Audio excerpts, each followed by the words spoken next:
Frontline न्यूजमध्ये आपले सहर्ष स्वागत करत आहे।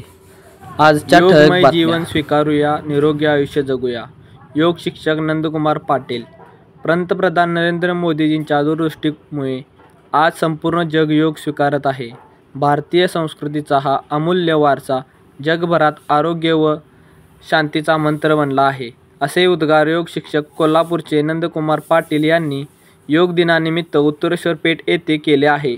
आज भाजपातर्फे उत्तरेश्वर मंडळामध्ये देशाचे पंतप्रधान माननीय नरेंद्र मोदीजींनी केलेल्या आवाहनानुसार आंतरराष्ट्रीय योग दिन साजरा करण्यात आला।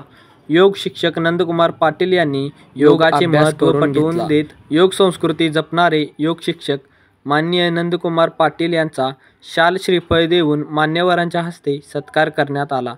यावेळी मंडळ अध्यक्ष सुनील पाटील, भरत काळे, दिग्विजय कालेकर, विशाल शिरोळे, अमेय भालकर, सुशांत पाटील, राहुल घाटगे, हेमंत कांदेकर, अनिल काटकर, संदीप काळे, सचिन बिंजरे, कृष्णा पाटील, यश पाटील, अथर्व पाटील उपस्थित होते।